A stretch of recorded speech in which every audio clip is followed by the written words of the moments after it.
В этом выпуске нашего исторического цикла мы рассмотрим период так называемой кабанской культуры на Кавказе, предшествовавшей новой эре.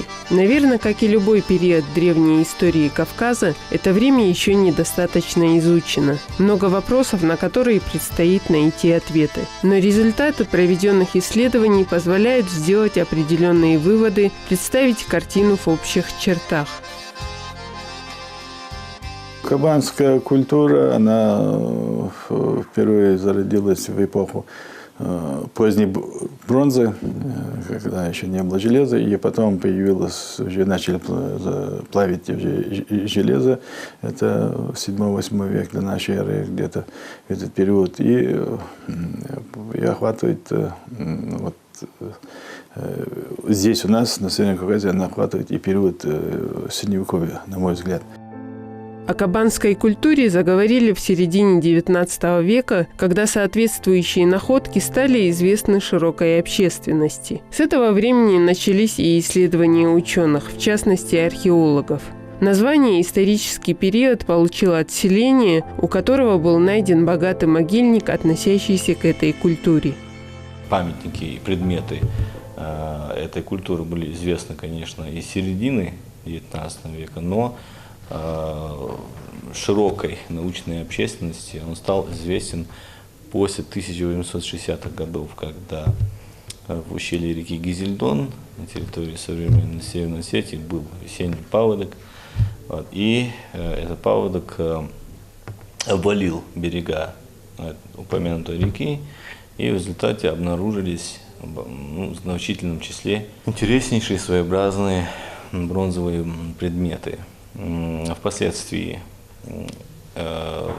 состоятельный землевладелец этой территории, этих участков, Хабош Кануков, переправил или продавал эти культурные ценности специалистам, и впоследствии предметы вновь открытой новой археологической культуры оказались в Кавказском музее в городе Тифлис. Затем этими находками заинтересовался исследователь Филимонов, потом с ними работал Антонович, а потом и раскопки производились на этой территории в второй половине XIX века. В результате стало ясно, что мир открыл для себя действительно новый культурный феномен, в общем, доселе неизвестный. Несмотря на то, что культура охватывает обширную территорию, общие для всех найденных артефактов стилистические и прочие признаки, а также результаты некоторых антропологических исследований позволяют говорить о едином генетическом происхождении создателей этой культуры. Я считаю, что это были нашими предками, все эти кабанские племена идет, есть градация, там центральная кабанская культура, восточный вариант, центральный вариант, западный вариант. Но я считаю, что это всю эту территорию занимали племена, говорившие на одном языке, имеющие одну культуру. И по данным грузинской хроники занимала эта культура территорию не только на Северном Кавказе, территория от Адыгеи, адыгских племен на западе, это с территории современного Краснодарского края, до Дагестана, от Ставропольской возвышенности на севере и до высокогорной части Грузии, то есть не только на юге территории кабанской культуры, она доходила до Женвали, почти что до Тбилиси, в современной Грузии. Довольно скудные исторические материалы этого времени все же доносят, пусть и отрывочно, некоторые этнические названия и прочие сведения. В грузинских источниках эти племена назывались дзурзуками, а в античных источниках махли, малхи, махли, по-разному они назывались. Это было сильное объединение племен, мощно. Во второй половине первого тысячелетия до нашей эры ими было создано такое предгосударственное объединение племен. Они занимались походами на юг, через Закавказье и в переднеазиатские государства. Как говорилось выше, изучение кабанской культуры началось еще в XIX веке, но существенные исследования, позволившие сделать более или менее конкретные выводы, высказывать определенные предположения, были проведены только в советский период. Изучение этой культуры фундаментально и достаточно на серьезном уровне занимались различные специалисты. Здесь можно упомянуть, например, давайте вспомним имя, известное нам, Евгения Игнатьевича Крупнова, который, в принципе, изучал древности не только на территории определенного региона, в частности, там, например, в Ингушетии, но на территории всего Северного Кавказа. В результате, допустим, деятельности Северокавказской археологической экспедиции, в общем, и других экспедиций было открыто значительное число кабанских древностей, и Крупнов использовал материалы исследований кабанской памяти своей замечательной докторской диссертации «Древняя история Северного Кавказа». Много кабанской культуры занималась Валентина Ивановна Казенкова, старый археолог. У нее несколько монографий по кабанской культуре, она сама занималась раскопками. Потом многие археологи писали на тему кабанской культуры. Это Виноградов Виталий Борисович. У нас в нашей республике таких серьезных работ по самой кабанской культуре не имеется. Монографии, посвященные самой кабанской культуре, но и обобщающие работы, где используются работы других авторов. Такие работы у нас есть. Некоторые разработки проводились и на территории Ингушетии, но говорить о масштабности и необходимой непрерывной последовательности археологических и прочих исследований в этом направлении не приходится, потому что местные научные центры пока не располагают нужными для этого материальными средствами. На территории Ингушетии также открыты археологические памятники, относящиеся к кабанской археологической культуре, наиболее образцовые, наиболее стержневые. Основные из них расположены, конечно, в Малгобекском районе. Это современное селение Мседах, Инарки. В этой зоне сконцентрированы основные и главные памятники этой культуры, причем как бытовые, так и погребальные. Археологические исследования у нас начались уже по-новому после создания нашей республики в 1995 году, когда была создана археологическая инспекция при Министерстве культуры Республики Ингушетия, возглавлял ее Бурков Сергей Борисович, я тоже вместе с ним работал. И в то время мы провели 7, в 95-м, 6-м годах, в 7-м провели 7 хозяйственных договоров по республике, и небольшие раскопки были на территории Магаза, на территории Назрани, Карблака. И везде, где раскапывались памятники, древние памятники, средневековые памятники, везде обнаруживался слой кабанской культуры, потому что на вся эта территория входила в зону распространения кабанской культуры. Здесь нужно вспомнить еще и памятники Асинского ущелья, Горной Ингушетии, в районе селения Алхасты, в районе селения Мужичи, Нестеровское. В свое время советскими археологами были также открыты памятники археологии. Это такие знаменитые, как Луговой могильник, окрестности селения Мужичи, и Нестеровский. Луговой могильник, или как археологи называют, Мужичинский могильник, впоследствии стал крупнейшим исследованным полностью погребальным памятником позднекабанской культуры в горной части Северного Кавказа. И до сегодняшнего дня этот памятник является эталоном. Здесь было выявлено больше 160 погребений, которые характеризовали культуру местного оседлого населения, в основном периода 6-5 веков до нашей эры. Практически параллельно с этим изучался Нестеровский могильник, который дал более 50 погребений. В общем, оба могильника имели признаки влияния степных культур, что отразилось в оформлении, например, вооружения, Ну, археологи считают, что частично погребального обряда. Так, мы знаем, что на территории Ингушетии серьезных таких раскопок вот за эти 20 лет не было, потому что это дело требует финансирования, и немалые деньги нужны.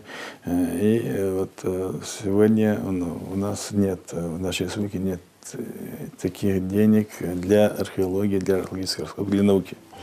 Характер археологических находок позволяет предполагать, какими были мировоззрение, быт того времени. По преобладанию тех или иных предметов можно судить, как формировалось общество, велось хозяйство.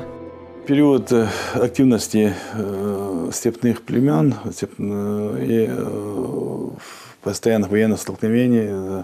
И у нас, ну, среди кабанских племен была установлена военная демократия, так называемая, когда во главе племени становились люди, которые прославились, показали себя военачальниками хорошими. И вот таких людей выдвигали на первые планы, вот создавались дружины. И очень ценилось в это время оружие. Начальный период кабанской культуры – это бронзовое оружие, бронзовые топоры, самые известные. Потом это уже железное оружие 7 века, когда начались скифские вторжения. Топоров вообще много, но орнаментированных среди них с богатой орнаментировкой не очень много. Но есть топорики орнаментированные, например, зигзагом, волнами, точечным орнаментом. Начиная от рыбы, змей, собак, сцен охоты и других, и заканчивая мифическими существами, такими как, например, драконы. Есть. И очень интересен топор из нашей коллекции. Здесь мы видим точечный орнамент, вот такая волна и изображение рогатого змеевидного животного. Скорее всего, тоже это мифическое животное. И очень часто приходят к выводу, что эти топорики носили культовый такой характер. Принято считать, что они являются более ранними, чем не орнаментированные топорики, что говорит о том, что позже неорнаментированные топорики, почему они не орнаментированы, не стали просто массово выпускаться. Они литые, то есть с помощью специальных формочек их выливали, но при этом очень хорошо сбалансированы, то есть эта формула проверялась веками. Появляется также и характерный набор вооружения, так называемые скифские наконечники стрел, к примеру, да? Характерные, известные нам, трехлопастные, некоторые там с шипцами. В общем, акинаки, известные тоже достаточно широко в древних памятниках не только Северного Кавказа, но и сопредельных регионов, вообще значительной территории Европы, Азии. Вот. Хотя в последнее время раздаются отдельные голоса, заявляющие о том, что мечи акинаки, о которых только что мы говорили, скорее всего, продукт именно кабанской археологической культуры, и что якобы кабанцы могли впервые изобразить такой вид вооружений и в дальнейшем уже экспортировать на территорию сопредельных регионов.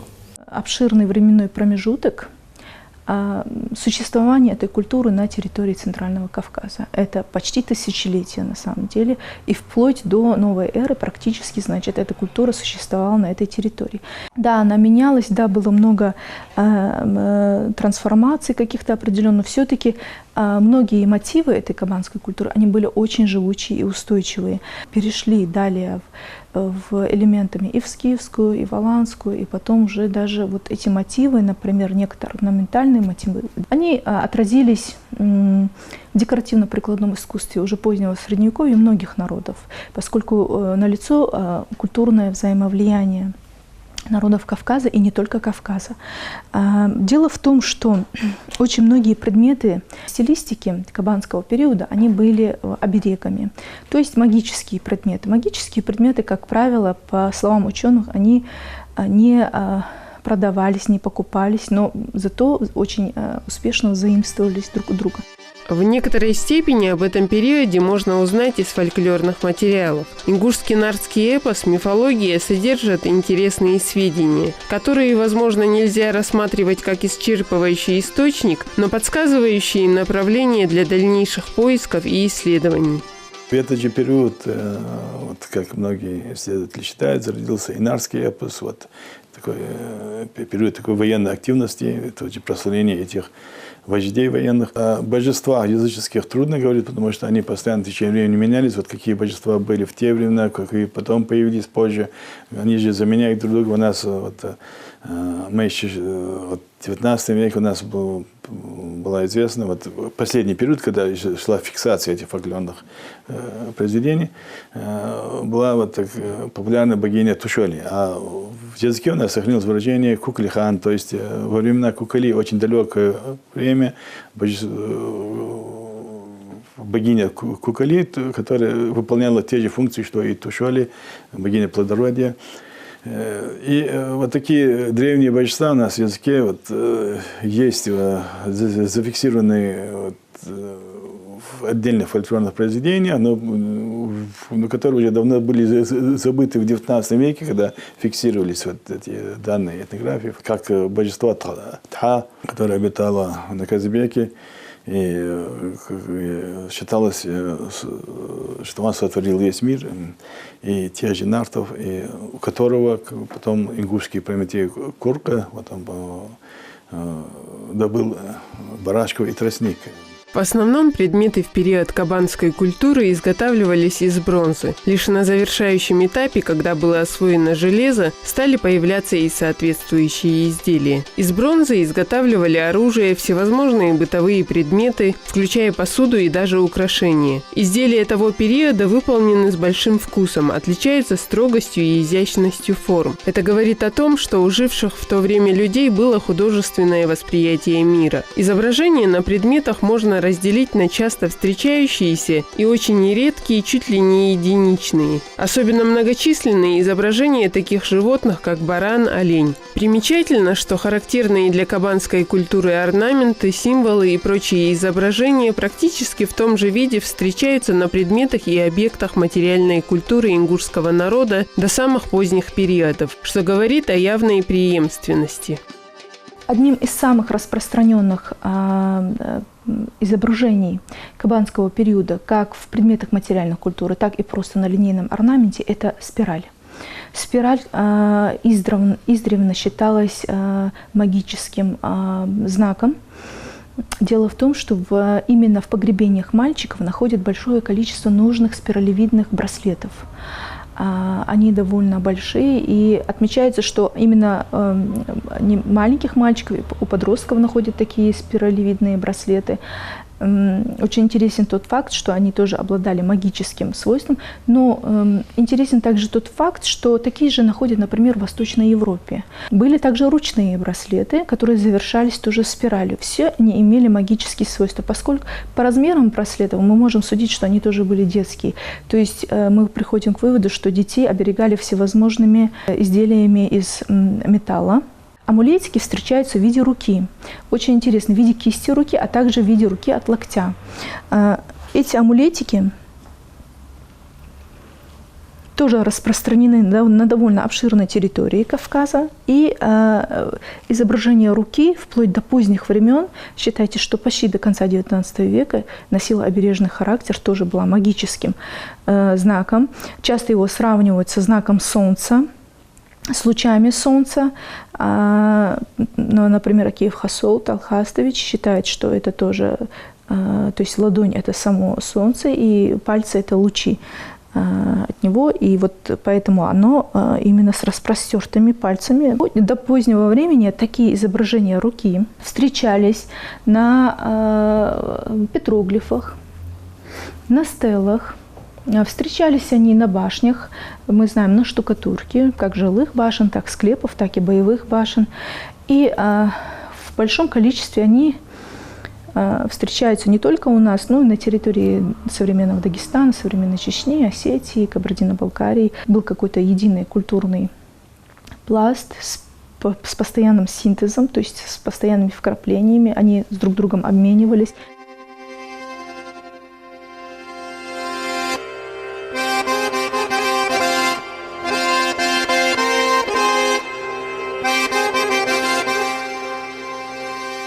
Ну, например, гривны. Шейные гривны – это один из самых интересных предметов кабанского периода. Он тоже в виде спирали, или же заканчивался завитками спирали, или же, например, в виде каких-то фигур. Эти спирали были также распространены на территории так называемой кабанской культуры, но потом получили свое продолжение уже в скифских гривнах, очень интересных, более совершенных по своему художественному воспроизведению, потом уже даже в аланских, в золоченых и очень красивых предметах. И гривны точно так же мы можем найти идентичные гривны до территории Восточной Европы и на территории Восточной Европы в том числе. И о культурном обмене также с этими территориями говорит наличие в кабанских могильниках диадем из тонких бронзовых пластин. Диадемы, чем они интересны, их называют еще и обручами. И вот эти обручи, они были очень богато орнаментированы, в основном точным орнаментом или гравировкой. И чаще всего эти обручи носили на себе именно солярную символику. Солярная символика была распространена именно на них. Это тоже говорит о чем-то на поясах. То есть мы видим, что именно на предметах, которые опоясывали либо голову человека, либо талию человека, наносилась именно свастика. Вот шейная гривна вот такая, она как бы очень выполнена в художественном плане тоже для своего времени очень искусно, очень красиво. Здесь есть заштрихованный орнаментальный мотив. Это штрихи идут. Она здесь только отчасти, конечно, не сохранилась. И они получили, как я сказала, распространение уже в более совершенном художественном плане в своем исполнении в скифских и в аланских шейных гривнах. И про низкие. Я вам говорила о спирали. Здесь в данном случае спиралевидные прониски очень были распространены. Чаще всего в могильниках их находят в области черепа. Но, например, в Луговом могильнике их находили и так, в Нестеровском тоже. Это свидетельствует о том, что они все-таки ими украшались волосы. Каким-то образом они вкреплялись в волосы, или, возможно, тоже в виде обруча были, или же были на каких-то... то есть служили каким-то головным убором. Наиболее распространенный орнамент того периода – это, конечно, орнамент, роговидный орнамент – это оленьи рога. Иногда оленьи рога представлены очень интересно. То есть оленьи рога сами по себе как оленьи рога, и уже в конце завитки оленьих рогов превращаются в мордочки каких-то животных. Это могут быть мифические животные, с когтями, например, либо же это могут быть, допустим, изображения собак. Кстати, собака в купе с изображением рог оленя, она очень часто встречается даже на наших истингах конца 19-го, начала 20 века. Очень интересно. Кстати, очень много орнаментов именно характерные кабанскому периоду, минуя очень богатый орнамент, например, аланского периода, встречается на наших истингах. Что говорит об архаичности, во-первых, наших мотивов на истингах. Это первое. А второе говорит о том, что в связи с чем связана эта архаичность, с тем, что это носило магические какие-то представления людей того времени свойства.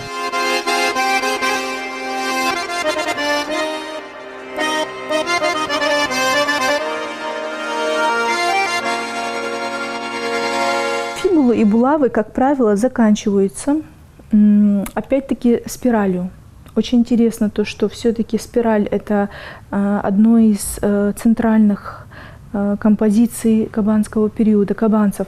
Они уделяли ей большое внимание, большое значение. Почему? Потому что считали ее тоже оберегом.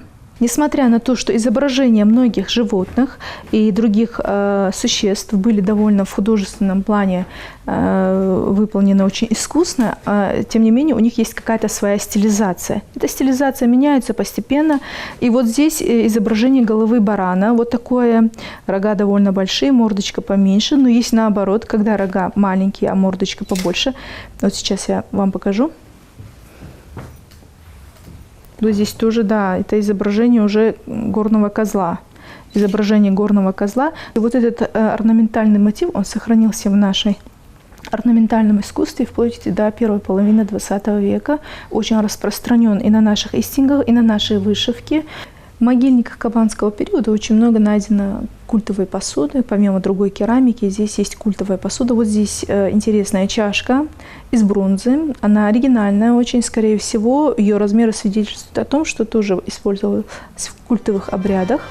Масштабы распространения культуры, как уже говорилось выше, дают почву для различных споров, но даже общий взгляд позволяет увидеть единство происхождения культуры. Более того, характер археологических находок дает довольно ясные представления об этапах развития культуры и сопровождавших их миграционных процессах.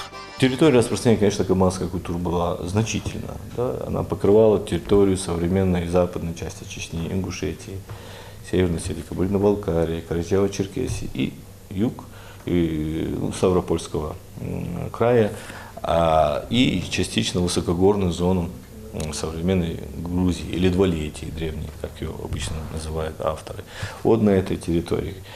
И в свое время советские археологи выделили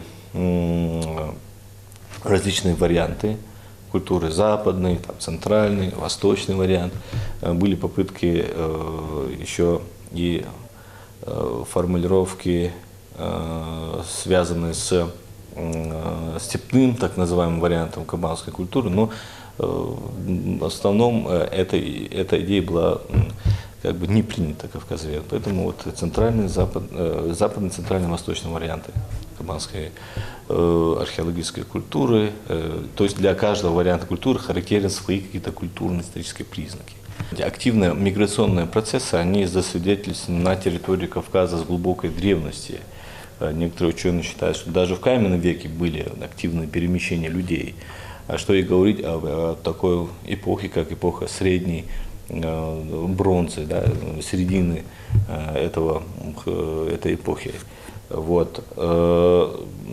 Скорее всего, действительно, вот эти носители кабанской археологической культуры, они продвигались, это документируется археологическим источником, продвигались вот с района Двалетии сюда, через Главнокавказский хребет на север.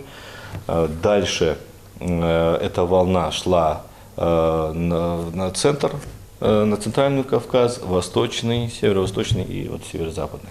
Вот в таком направлении шло и развитие кабанской археологической культуры. Вот. Ну и по археологическим источникам это очень легко прослеживается. Интересно то, что при общей стилистике все же, как мы и говорили выше, встречаются предметы и изображения узколокального характера, которым практически нет аналогов. Некоторые кабанские древности Ингушетии, они имеют специфические черты. Например, в том же Можичинском могильнике поздней кабанской культуры были обнаружены птицевидные бляхи, которые находят аналогии только в Чечне. Вот. И на территории другой части распространения кабанской археологической культуры эти артефакты совершенно неизвестны. То есть эти предметы находят только на территории Ингушетии и Чечни, то есть это своеобразный такой вот локальный культурный мир. На Нестеровском могильнике были находки, украшения, свойственные только этому могильнику. То есть их археологи находили только на, если не ошибаюсь, это биконические серьги. Вот так, их находили здесь и нигде более. В общем, это тоже примечательный факт в формировании, вообще в развитии позднекабанской культуры Северного Кавказа. Это говорит о том, что некоторое население, оно все-таки, отказываясь от каких-то канонов, пытались внести свою как бы лепту в эту культуру, привнести что-то новое. Много фигурок, которые изображают лошадь немножко коротконогой и продолговатой. Значит, многие исследователи приходят к выводу о том, что домашние животные того периода были вот такие. Очень интересные по своему семантическому содержанию многочисленные фигурки птичек, которые находятся в кабанских могильниках. А это, как правило, рогатые птички, ну, их называют рогатыми птичками. Хайро-беал их называют на ингушском языке алхазраш. Дело в том, что с этими птичками связано очень много мифологических сюжетов ингушской мифологии. Птичка считается благодатной, феари хазельк, благодатная птичка. Она была очень популярна, в смысле очень распространенным элементом. И благодатных птичек у нас было несколько. Эти самые огой олхазрыш считалась священная птичка удот, считался священным голубь. Вот, например, изображение голубя. Мы видим с вами очень интересное изображение голубя. Голубь у нас считался спасительной птицей. Вы помните, если вы помните по нардскому эпосу, она приносит воду умирающему сескасолса, поет его водой. Благодарность он проводит руками по ее шейке, где образуется полоска, и называет ее солсакок, то есть это голубь солсы. Недостаточная изученность этого направления, конечно, рождает споры. Вплоть до того, что кабанская культура была привнесена извне, то есть создателями являются пришлые племена. В качестве аргументов приводятся различные параллели в культуре других народов, в частности европейских. Вокруг вообще кабанской культуры всегда были споры, исторического, конечно, плана. Кто были создатели этой культуры? Ну вот, допустим, некоторые западноевропейские авторы,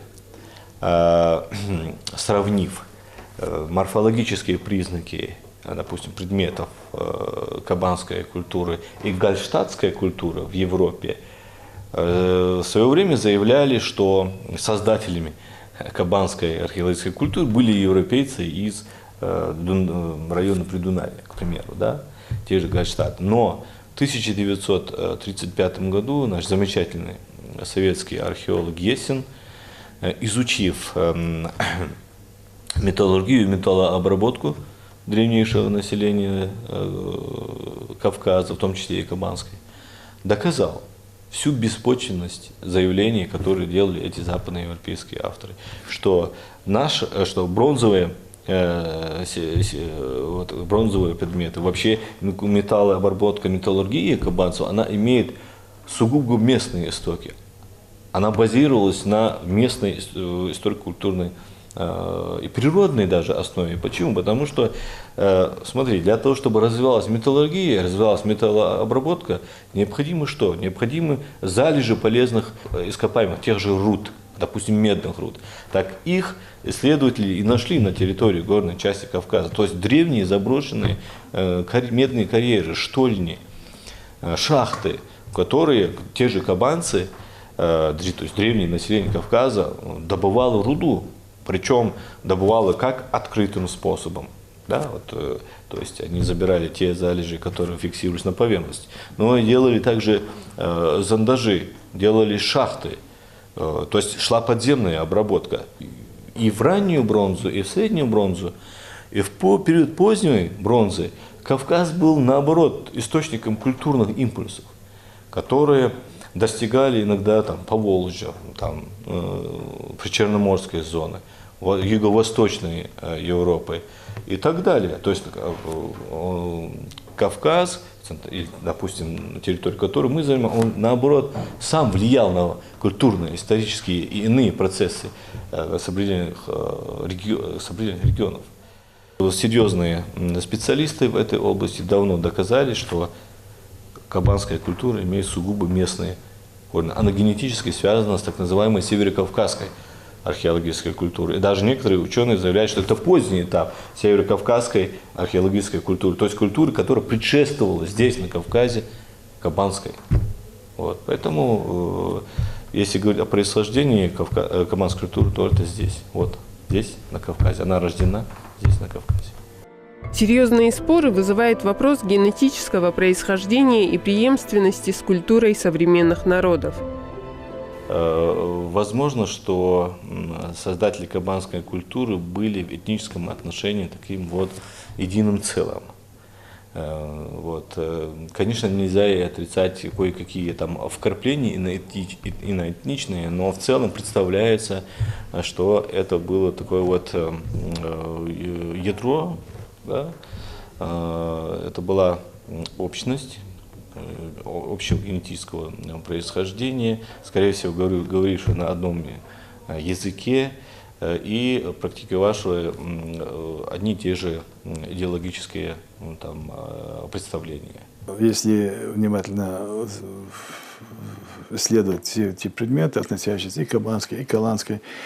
Но сама кабанская культура, она выходит из более древней северокавказской культурной общности, потому что там очень много схожих черт в этих двух культурах. И сама северокавказская культура, она тоже выходит из более древней культуры, поэтому ничего с неба просто так не падает, и ничего никуда не уходит. Они переходят, потому что население одно и то же продолжало здесь существовать с древнейших времен. Грузинские антропологи писали о том, что население Кавказа, всего Кавказа, и Северного, и Южного, в палеолите, много тысяч лет назад, все население говорило на одном языке, имело один антропологический тип, это кавказианский. И, по сути, это был, о народах говорить не приходится, в то время в палеолите как таковые народы не складывались, но это было одно население, говорящее на одном языке, и имела кавказианский тип, а среди кавказских народов мы знаем, что все народы, проживающие на территории бытования кабанской культуры, это и на севере, и на юге Кавказа, грузинские этнографические группы, проживающие на высокогорной части Грузии, и от Карачаева-Черкесии до Дагестана, народы, проживающие на Северном Кавказе, все они имеют кавказианский антропологический тип, но исследователи давно отметили, что чистыми кавказианцами являются только ингуши, потому что все другие народы имеют примеси других антропологических типов, то есть на основании тех кабанцев, когда приходили на эту территорию, представители, говорящие на других языках, они потом смешивались, и языки, как обычно, побеждали другие языки пришлые, но эта антропология, она сохранялась. Многие ученые, кстати говоря, считают, что создателями кабанской археологической культуры были нахоязычные племена. В частности, это доказывал в своих трудах и монографиях Евгений Игнатьевич Крупнов. Об этом высказывается и сегодня Хозенкова Валентина Ивановна, крупнейший специалист по кабанской культуре, затем Вахид Исмаилович Чеченов, да Виталий Борисович Виноградов своей знаменитой докторской диссертации «Центральный и Северо-Восточный Кавказ в киевское время». Замечательная диссертация, потом она была опубликована в виде монографии, и в этой монографии также ставятся вопросы языковых носителей кабанской археологической культуры, и считают, что это были инахоязычные племена. Поэтому в комплексе с этими фактами и с прямой, иногда и косвенной преемственностью, которую мы читаем на предметах археологии кабанской культуры и в последующем позднем средневековое время горной Ингушетии, мы можем говорить, что мы, в принципе, прямые наследники этой знаменитой культуры Кавказа. Как мы уже говорили, кабанская культура не исчезла. Завершение периода вовсе не означает прекращение ее существования. Стилистика сохранилась и перешла в дальнейшую культуру населения. Такая мощная археологическая культура, как кабанская, она не могла исчезнуть просто так. Развиваясь на протяжении сотен лет на территории горной части Северного Кавказа, сохраняя свою самобытность, дав миру такие выдающиеся с точки зрения искусства, с точки зрения вообще в целом металлургии, металлообработки и во всех других аспектах материальной жизни, став такой своей эпохой для своего времени, эта культура не могла бесследно исчезнуть, поэтому и даже с IV-III веках, последних веках до нашей эры. Вообще некоторые ученые считают, что даже эта культура в центральной части Северного Кавказа, она развивалась и вплоть до раннего Средневековья. То есть импульсивно, инерционно эти компоненты, связанные с кабанской культурой, они сохранялись и развивались, что находит свое подтверждение на конкретных, допустим, археологических памятниках. И орнаментация, связанная, допустим, с посудокабанской культурой, находит свое отражение в последующем на той же посуде, так называемой сарматской и аланской археологических культурах, к примеру. В общем, некоторые детали обрядности, к примеру, да, та же скорченность иногда встречается и даже в погребениях развитой поры аланской археологической культуры, да, например, в Горной Ингушетии тот же там Фуртук, там Фуртокский или Гоузский или другие могильники.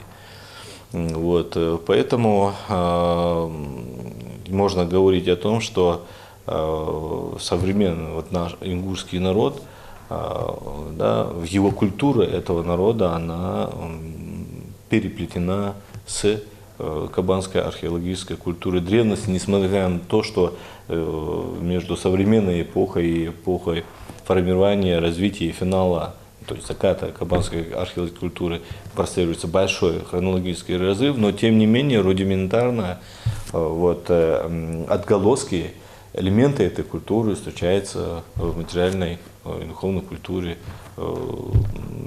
нашего народа.